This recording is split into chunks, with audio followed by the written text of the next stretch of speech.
Hey, good morning. It's Linda again. Welcome back. This is segment 8 of Inner Kid Keto. Why do I call it Inner Kid Keto? Because it's a cute way to say the inner child. It has the alliteration of kid and keto. I wanted to stand out from the rest. I noticed that a lot of the keto messages on YouTube, if you have the word kid, it's like, is keto okay for your children? I'm talking about your inner child, for the adults in the room. I mean, it could apply to kids too. There's a lot of reasons why it might, but this is particularly for you. If you're over 21 and somehow you've gotten yourself into a weight situation, chances are, if you're anything like me, because I got myself into a weight situation, you made some choices, whether you wanted to or not, because you were pressured or anxious or whatever, to eat your fear, eat your anxiety, eat your problems, stuff it with food. Now, I'm saying the obvious. Obviously, I'm saying the obvious, obviously. But let's look at that for a minute. It's not even about the keto, the food plan, or anything. We're really needing to get around to that feelings topic. And if you start squirming, I'm not surprised, because a lot of us have fear of feelings, especially if we grew up in dysfunctional families. It's almost built in. I don't know if you've ever checked out Adult Children of Alcoholics, but one of the things they talk about in that group is a different kind of young people that grow up in a dysfunctional family, whether it was alcoholism, drug addiction, overly religious, overly clean. There's 1,000 ways dysfunction can show up. There's several paths that the children of a dysfunctional family will take, and usually each kid takes a role. One is the hero. I bet you know who that is in your household. One's the class clown who makes jokes and tries to lighten things up. One's the rebel, the one that acts out and gets in trouble. And then there's the invisible one. They say every kid can play every role, but usually each one specializes. So why do they have these roles? Well, if there's a lot of trauma drama in the house, daddy's drunk or hitting mom, or people are running out, the police are at the door or whatever. And there are 3 rules also in those kind of homes. Don't talk, don't trust, don't feel. Don't tell anyone else what's going on here. You just stuff it. Don't feel your feelings, your anger. Don't call us out on this. This is our game. This is our trauma. It's our family secret. So don't feel, don't trust, don't talk, don't trust, don't feel. Those are the 3 rules. Any of you that are sitting in front of me right now may be going, ooh, a little squirmy. Ooh, maybe that was a little bit too close to my family. Ooh. And that's where a lot of us learn to stuff it. Don't cry, kiddo, have a cookie. Or finish your plate. Or there's a lot of toxic food patterns and rules in toxic households. And most of the people who are sitting with me today didn't get this far down the road into the food issue without some history. Now, I'm not trying to call you out. I'm just inviting you to at least think about it. You can turn me off right now. You can run screaming. But in your heart, you know I'm right. I'm sorry. I don't mean to be mean. Today's topic is muscle testing. Maybe you've never heard of muscle testing. It's used a lot in the holistic community and the alternative medicine community. If you go into a health food store and there's 3 vitamin C's on the shelf, and the clerk comes up to you and you say, I don't know which one's best for me. They might say, well, let's do some muscle testing. And they might have you hold each bottle of the vitamin C in your hand, and they're going to put your arm out, and they're going to say, okay, say your name. My name is Linda. I push down and it holds fast. Or my name is George, and it drops. That's not my name. So they say, okay, on this vitamin C, that one didn't hold fast. Try the next one. Oh, that one holds fast. Maybe the next one, not so good. So they always look for the one that has the inner truth on it, the one that holds fast. The cool thing is you can do muscle testing for yourself. You don't need the sales clerk. You can do this anytime you need to make a decision. The simple way to do it is to make a little, kind of like an OK sign with your thumb and forefinger. And then you take your fingers from the other hand and you go through the hole, okay? And you try to push them apart. So if I say, my name is Linda, it holds fast. If I say, my name is Frankenstein, it opens up. So when it's true for you, it'll hold fast. Or if it's best for you, it'll hold fast. You can use this 1,000 ways, not just about your food. Even, should I eat this? Or what's going on with me? Should I marry this guy? I'm going to give you another little tip I learned in a psychology class on making a decision. If it's a close decision, the guy said to do this. Flip a coin. Yeah, right, flip a coin. No, he says do it. Do it over and over and over, and it'll start to be heads or tails. But notice which way it's leaning. Okay, suddenly we got 5 tails ahead. Now, the important thing is to say, am I feeling good that it's leaning that way? Or am I feeling bad that it's leaning away? That's where you make your choice. When you notice how your gut feels about the way one choice is leaning over the other. Isn't that interesting? You can use that in thousands of decisions in your life, not just, should I eat this or that? Should I go out with that guy or this guy? Should I take this job or that job? It's good to know how to get in touch with your feelings. Part of the way you're going to recover from binge eating, eating when you're scared, is to start to get in touch with your feelings. Truly. It's one of the most important things we can do here is learn that. Now you'll notice that I got little Linda back there and she's holding a zebra. And I am wearing a zebra jacket. And I've got another zebra. In fact, I kind of collect zebras. Don't send me zebras, even though I love them. My little sister made this one. Isn't that cute? Why did zebras show up in my life? Whoops, I almost dropped some. I had an intuitive session when I was in California many, many years ago. This guy was like a tune-in reader, intuitive counselor. And he looked at me and he had me say my name. And he said, well, Linda, I see you trotting along in the middle of a bunch of horses. And you think you're just like them, but you're not. You're a zebra. And ever since then, that's been my totem. I think I'm like everybody else, but I'm not. Isn't that cute? So zebras have been kind of my thing. I even have a zebra floor in my art room. I mean, it is fun. By the way, if you're interested in animals, animals really can bring clues to what's going on in your life. There's a guy, Carlos Castanedas wrote some wonderful books, Journey to Ixtlan and The Yaqui Way of Knowledge, and did some different things. You can look him up. And he has a wonderful story in one of his books. He said, if you're walking down a trail and you're trying to make a decision and a bird flies up, that's an agreement. So start noticing what happens in your life when you're working on decisions or you're troubled about something. Ted Andrews wrote a wonderful book called Animal Speaks.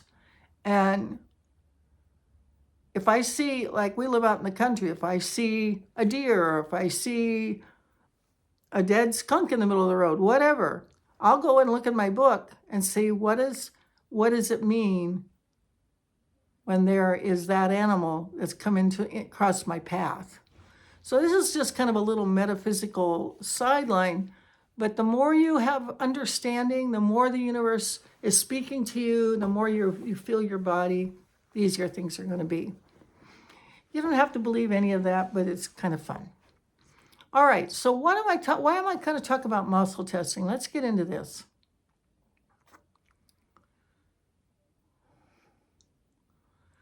What happens when we get triggered?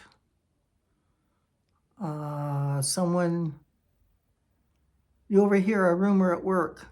Oh, I heard they're going to downsize our department. And you're going to, oh my God, I need my job. Or you pick up the phone. Of course, we don't have phones like we did in the old days where you could pick up the phone in the other room. I'm dating myself. And you overhear your husband talking to some girl. Who the hell is that? I don't know that girl. Whatever's going on that would trigger your anxiety, a lot of us, the first thing we're going to do with anxiety is eat it. Oh, I can't stand this fear. I can't stand this rising feeling. Oh my God, I'm going to die. I'm going to die. I'm going to die. We tend to get very extreme. We tend to want to like numb down. No, I don't want to feel that. I don't want to think that. I'm just going to close off. Let's try some new tools. Let's find some healthier ways to manage anxiety, fear, drama, overhearing things you probably don't need to hear, worrying about too much of the news. It's changing every day anyway. So, one of the easiest things is just to take a breath. Anything you can breathe through, you can live through. Remember that.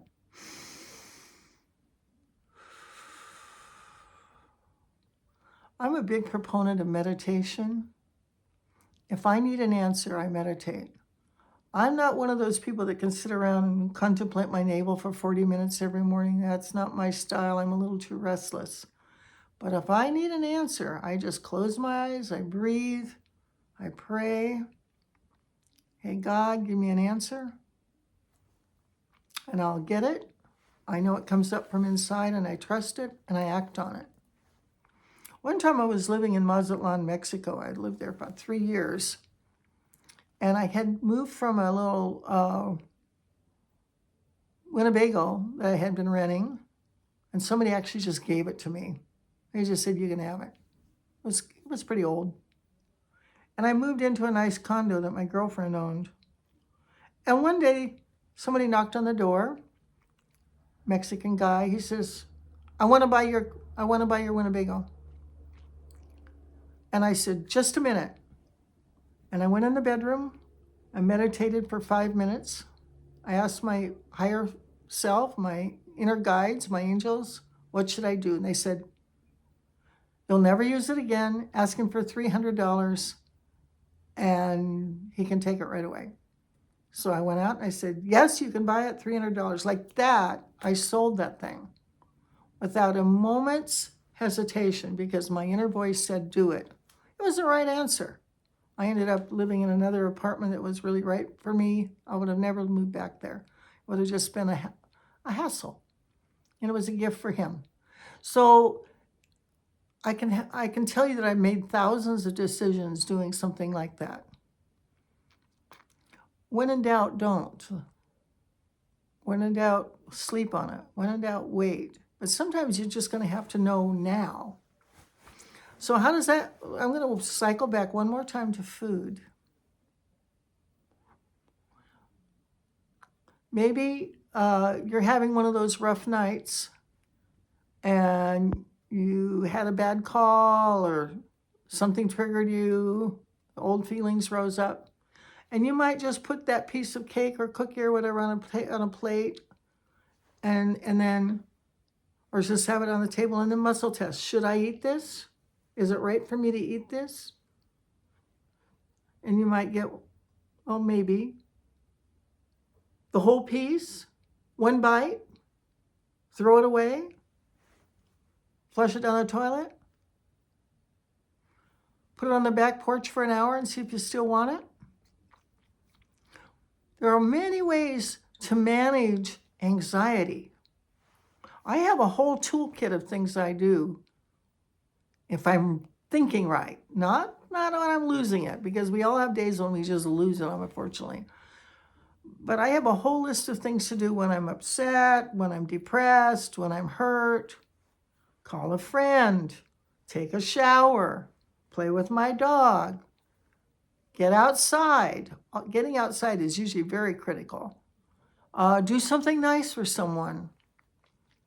reach out. Jump on a 12-step meeting. Did you know that there are 12-step meetings? Those are like AA, Al-Anon, ACOA, OA, hundreds, thousands of them around the world, 24 hours a day. You could never not find a meeting.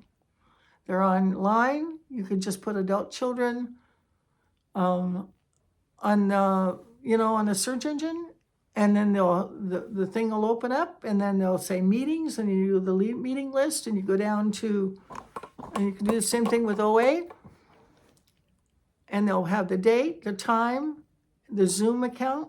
You can even call in by phone if you don't have a Zoom. So sometimes if you go to a meeting, you don't even have to talk. You can just listen. And usually Spirit's pretty clever. They'll give you, somebody's going to tell your story or say something you needed to hear that day. Or you'll be there and you'll say something that somebody else needed to hear that day. One more thing. I want you to learn to do non-dominant handwriting. This is a tool I have used with tremendous success. I use it in my groups. Many people find this incredibly helpful. So how you do that, you get a piece of paper, crayons, pen, whatever. If you normally write with your right hand, use your left, or vice versa. And I usually start with the prompt. The prompt will be something like, because usually I want my inner child to answer. Because Linda up here is busy talking, thinking, whatever, organizing. But little Linda's been sitting back, holding the baby zebra back there. And I'm going to give her a chance to talk. So my non-dominant hand knows what to say. So I'll say, hey, little Linda, what's going on? How are you feeling? And I'll pick up that marker or that crayon or something, and I'll start writing. It's usually bad handwriting, awkward, sloppy, because I'm using the wrong hand. But it goes straight to the subconscious. I'm scared. You don't listen to me. I wish you'd help me more. And I said, well, what do you need, honey? Well, you put me down. You push me too hard. You expect me to be all grown up, and I'm still a little kid. I'm still scared. Oh, tell me more about that. What do you really need? I need you to hold me. You don't hold me enough. Okay, come on over, little Linda. Let me hold you. Let's be little zebras together, honey. Okay, I love you too. You're special just the way you are and just the way you are not. My little baby girl. My little baby girl. So I've given you 2 or 3 things to think about today. You might try muscle testing. Maybe practice it for a while, or maybe practice it with a friend. I would also like you to figure out what your totem is. Maybe meditate and say, or maybe you already know what animal you just love. This makes so much sense. Or maybe ask friends, what do you think I am? And then maybe start to gravitate to that and look it up in Animal Speaks. What do they say about that kind of bird or fish or elephant or whatever? And the last one, try some non-dominant handwriting, especially if you're being triggered and want to eat junk that you know isn't for your good. So these are little opportunities. They can help you in lots of things in life, not just with your food stuff. And you want to let me know how that's going for you, you can write me in comments, and we'll see what people share with one another, if that makes some sense. It's more a feeling problem than a food problem. Yes, keto's good. Yes, there's lots of ways to do this. But managing your feelings are even more important than managing your food. At least that's what I think. Because the more I work with my feelings, the less I'm triggered to overeat or to eat the wrong stuff. Okay, that's just one person's opinion. If you don't like it, no problem. But I hope I see you here tomorrow because I will be back. And don't forget, love yourself first. Love yourself first. Okay, take care. Peace out.